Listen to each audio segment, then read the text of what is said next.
Assalamualaikum warahmatullahi wabarakatuh. Saya Zarandin Kusuma dengan stambuk A401200084 Akan mereview materi 1 sampai dengan materi 6. Makhluk hidup dan lingkungannya.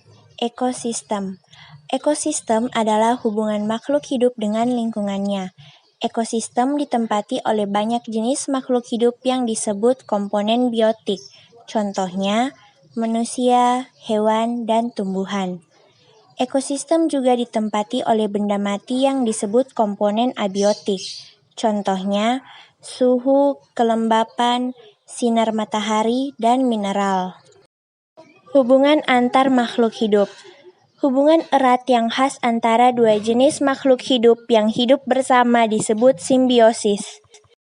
Ada beberapa jenis simbiosis. Yang pertama, simbiosis mutualisme. Simbiosis mutualisme adalah hubungan yang menguntungkan kedua belah pihak. Contohnya, kupu-kupu dan bunga. Kedua, simbiosis komensalisme. Simbiosis komensalisme adalah hubungan yang menguntungkan satu pihak, sedangkan pihak lain tidak diuntungkan maupun dirugikan. Contohnya, ikan badut dan anemon. Yang terakhir adalah simbiosis parasitisme. Simbiosis parasitisme adalah hubungan yang menguntungkan satu pihak, sedangkan pihak lain dirugikan. Contohnya, kutu yang hidup di tubuh hewan. Pertumbuhan dan perkembangan makhluk hidup. Pertumbuhan adalah peristiwa perubahan ukuran atau volume pada makhluk hidup yang terjadi selama masa hidupnya, sebagai akibat dari perbanyakan sel dan pembesaran ukuran atau volume sel yang tidak dapat balik atau irreversible, yaitu makhluk hidup yang telah tumbuh besar tidak akan balik lagi ke ukuran semula. Pertumbuhan dapat diukur dengan alat ukur berat, panjang, dan jumlah yang disebut auksonometer atau busur pertumbuhan. Pertumbuhan dan perkembangan pada tumbuhan. Perkecambahan merupakan proses awal pertumbuhan dan perkembangan embrio pada tumbuhan. Plumula ujung embrio bagian atas akan tumbuh dan berkembang menjadi batang, sedangkan radikula ujung embrio bagian bawah. Faktor yang mempengaruhi pertumbuhan dan perkembangan tumbuhan. Pertama, hormon, kedua, air dan mineral, ketiga, suhu, keempat, cahaya, dan kelima, kelembapan. Pertumbuhan dan perkembangan pada hewan dan manusia.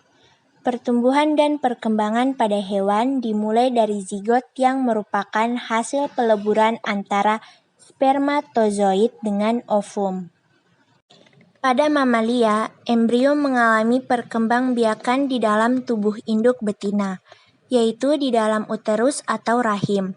Suplai makanan, oksigen, dan pertukaran zat yang diperlukan untuk perkembangan embrio berasal dari plasenta. Plasenta terletak di dalam uterus dan terlindungi oleh lapisan allantois, kronion, dan amnion. Pada beberapa hewan yang bersifat ovipar, perkembangan embrio terjadi di dalam cangkang telurnya. Pertumbuhan dan perkembangan hewan dipengaruhi oleh faktor internal, yaitu gen dan hormon, sedangkan faktor eksternal yaitu makanan, oksigen, aktivitas, dan cahaya matahari. Perkembangan pada manusia, masa balita dan anak-anak. Selama 4 minggu pertama setelah bayi dilahirkan, bayi mulai menyesuaikan hidup di lingkungan yang baru.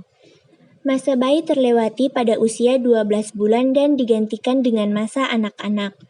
Pertumbuhan fisik mulai meningkat, baik tinggi badan maupun berat badan. Juga terjadi perkembangan koordinasi gerak otot dan kemampuan mental. Hingga pada usia 18 bulan, anak dapat berjalan tanpa bantuan orang lain. Pada usia 2-3 tahun, anak telah dapat mengontrol keinginan kencing dan buang air besar, serta dapat berbicara dengan kalimat sederhana. Pada usia 5 tahun, beberapa anak dapat membaca angka-angka dan huruf-huruf tertentu. Di atas usia ini, kemampuan berbicara, menulis, membaca, dan belajar bagaimana cara bergaul dengan orang lain telah berkembang. Masa tua. Masa tua diawali dari usia antara 30 sampai 50 tahun. Pertumbuhan otot dan tulangnya sudah terhenti, artinya sudah tidak dapat bertambah tinggi lagi. Selama usia ini, perkembangan fisik mulai mengalami penurunan.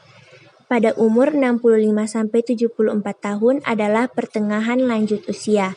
Di usia ini, orang sudah harus beristirahat dari kesibukan kerja. Di atas 75 tahun disebut lanjut usia. Untuk memenuhi segala kebutuhan hidupnya, orang lanjut usia membutuhkan bantuan orang lain. Itulah review dari materi 1 hingga 6 dari saya.